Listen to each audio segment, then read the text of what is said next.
তারা এই চুক্তিটা তারা করেছিলেন এবং এটাকে একটা কার্যকারী করবার পর্যায়ে এখন আছে। তো আমরা এখন আরেকটা কথা এখানে আলোচনা হয়েছে, এটা তো স্বেচ্ছাতি না, লাভজনক আমার দেশীয় উদ্যোক্তারা, আমার নৌবাহিনীর ব্যবস্থাপনায় সেখানে এটা পরিচালিত হচ্ছে এবং যার সাথে আমাদের এখানকার শ্রমিকরা, উদ্যোক্তারা, বন্দর সংশ্লিষ্ট হাজার হাজার মানুষ যার সঙ্গে যুক্ত আছেন। এবং হ্যাঁ, এটাকে এর বন্দরের বেশ কিছু সীমাবদ্ধতা আছে। এখানে আলোচকরা তারা অসাধারণ গুরুত্বপূর্ণ তথ্যপাত্র আমাদেরকে দিয়েছেন। এই বন্দরের ব্যবস্থাপনা উন্নত করবার সুযোগ আছে, এটা নিয়ে আমরা একমত। এই বন্দরে এটাকে আরো কার্যকর করা, স্পিড আপ করা, বিশেষ করে এটা যেহেতু আমাদের এটা সিঙ্গাপুরের মতন কোনো একটা বন্দর না, সিঙ্গাপুর প্রধানত একটা ট্রান্সশিপমেন্টের একটা বন্দর। ওখানে করে এক দেশ থেকে তারা বহু দেশে যায়, বহু দেশের সমুদ্র বন্দরে তারা পৌঁছায়, কিন্তু আমাদের বন্দর হচ্ছে আমাদের শেষ জায়গা এটা। ফলে সিঙ্গাপুরের সাথে বাংলাদেশের আমাদের চিটাগাং কন্টেইনার পোর্ট, চিটাগাং বন্দরের তুলনা করাটা সমীচীন হবে না। তো এটার যদি আমি মনে করি নো হাউ আমদানি করে প্রয়োজন বোধে আমি সর্বশেষ প্রযুক্তি আমি সেখানে এনে আমি আরো যোগ্য বিশেষজ্ঞ প্যানেলকে যুক্ত করে বন্দরকে আরো কার্যকর করার সুযোগ আছে। এটা সত্য যে বন্দর থেকে খালাস করার পরে আমাদের একটা লম্বা সময় লেগে যাচ্ছে, সেটা বন্দরের কারণে না। তাহলে সেই বিষয়গুলো আমাদেরকে বিবেচনার মধ্যে আমরা রাখব। এখন সরকার কি করতে পারে? এখানে সেলিম ভাই আছেন, রাজপথে যারা আমরা বহু বছর একসাথে কাজ করেছি, এটা কোনো চিঠি চালাচালির কোনো প্রশ্ন নাই। আমার কথা স্পষ্ট। পার্লামেন্টে সেলিম ভাই তিনি এটা বিল আকারে উত্থাপন করতে পারেন প্রয়োজনীয় প্রস্তুতি নিয়ে। তার সাথে আর কারা, আমি বিশ্বাস করি এখানে দেশপ্রেমিক পার্লামেন্ট মেম্বাররা আছেন, তারা এটা উত্থাপন করবেন এবং এটা উত্থাপন করে একটা আলোচনার পার্লামেন্টের যে পদ্ধতি তারা আলোচনা করে এই ব্যাপারে তারা একটা সিদ্ধান্তের জায়গায় তারা আসতে পারেন।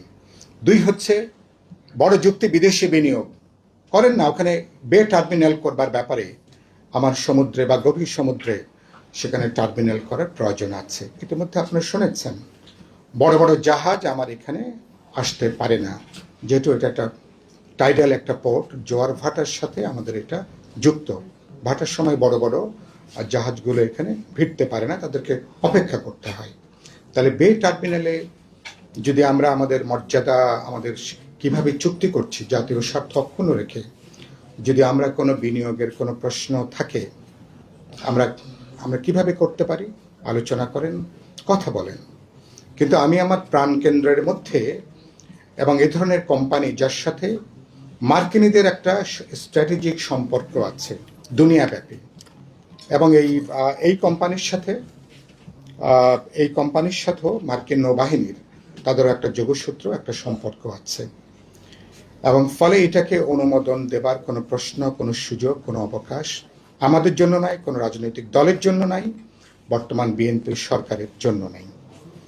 আর যে বিএনপি বলে আসছেন সবার আগে বাংলাদেশ, তো আমি ইতিমধ্যে বলেছি যে দেশপ্রেমের পরীক্ষাতে 100-র মধ্যে 99 নাম্বার পেলেও আপনি ফেল।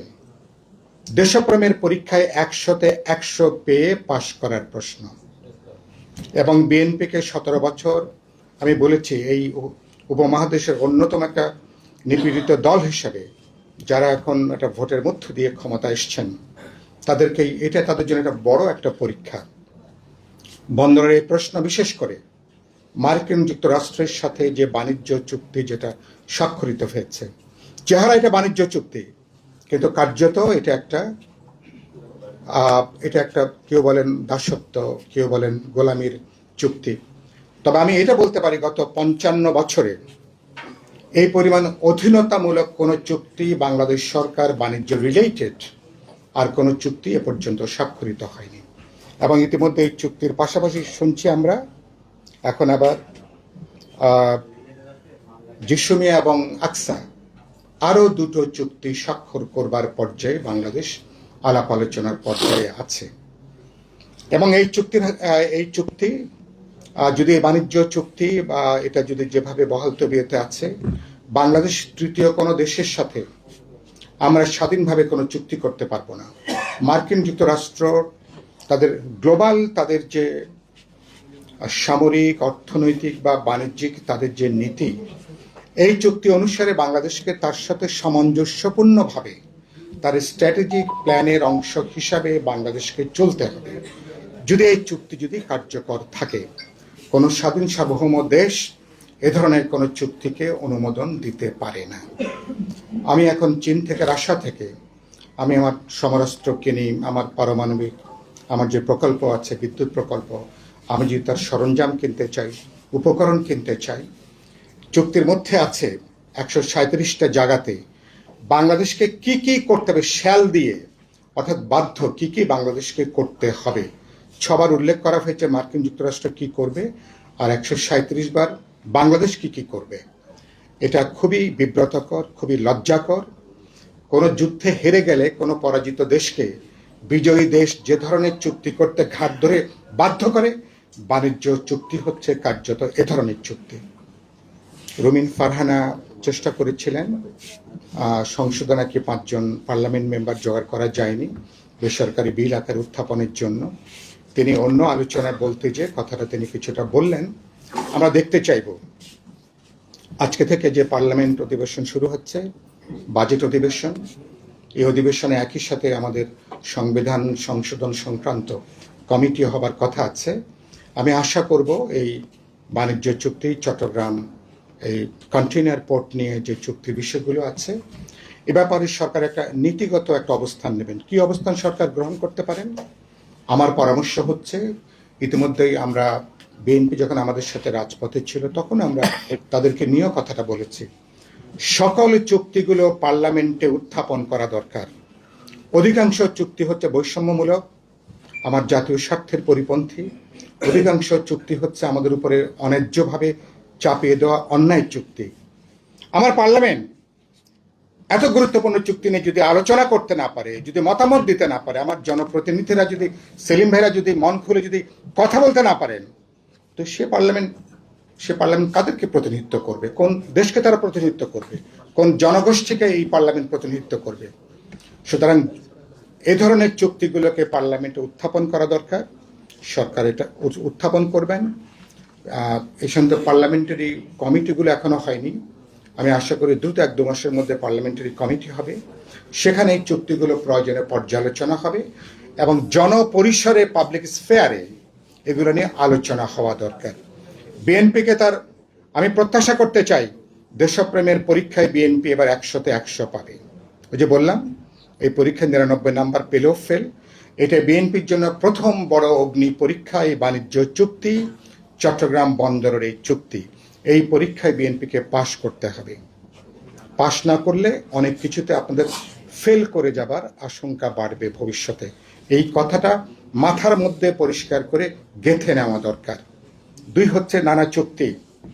মার্কিনিরা গত 2 দশক ধরে বাংলাদেশে আসার চেষ্টা করছে এবং এইসব চুক্তির হাত ধরে মার্কিন সশস্ত্র বাহিনী, তার নৌবাহিনী, তার বিভিন্ন নৌযানগুলো এখানে আসবার একটা পথ, একটা সুযোগ তৈরি করবার উদ্যোগ হচ্ছে। সুতরাং এই সুযোগ কোনোভাবেই দেবার কোনো প্রশ্ন নেই। আমি আশা করি এই জায়গাটা সরকারের মধ্যে বিবেচনার ভেতরে তারা এটা রাখবেন। ইউনূস সরকারের কথা এসছে, তারা যদিও একটা দায় মুক্তি অধ্যাদেশ তারা নিজেরা দিয়ে গেছেন, কিন্তু যে পার্লামেন্ট, জনগণ যদি সার্বভৌম হয়, তাহলে জনগণ পার্লামেন্ট মেম্বারদেরকে তারা সার্বভৌম পাওয়ারকে তারা যেভাবে পার্লামেন্ট মেম্বারদেরকে ডেলিগেট তারা করেছেন, সুতরাং পার্লামেন্টে ইউনূস সরকারের এই 1.5 বছরের যাবতীয় কর্মকাণ্ডকে জবাবদিহিতার মধ্যে আনা দরকার। আমি কোনো অযৌক্তিক কথা বলছি কি? আপনারা কি মনে করেন? এটা কি অযৌক্তিক কথা? এটা সুতরাং তুমি দায় মুক্তি তুমি দিয়ে গেছো, সেটা তুমি নিজে নিজে তুমি দিয়েছ, কিন্তু জনগণ যদি সার্বভৌম হয় তাহলে একটা বৈধ, একটা জনপ্রিয় নির্বাচনের মধ্য দিয়ে যে সরকার ক্ষমতা এসছেন, যে পার্লামেন্ট মেম্বাররা নির্বাচিত হয়েছেন, তারা তো বিগত সরকারের, তাকে জবাবদিহিতা চাওয়ার কিন্তু প্রশ্ন আছে। এটা আমার মনে আছে, আপনারা পুরনো নেতারা সাক্ষ্য দেবেন, 2009 সালে ফখরুদ্দিন মঈনুদ্দিনের তত্ত্বাবধায়ক সরকারের পরে সদ্য প্রয়াত জননেতা তোফায়েল আহমেদ সহ যারা ওই সময় নির্যাতিত নিপীড়িত হয়েছিলেন, ফখরুদ্দিন মঈনুদ্দিন সম্পর্কে পার্লামেন্টে তারা কথা বলতে চেয়েছিলেন। আমি নিজের মনে আছে, হাসিনা তাদেরকে থামিয়ে দিয়েছিলেন যে এসব প্রশ্ন নিয়ে কোনো আলোচনা করা যাবে না। আমি আশা করি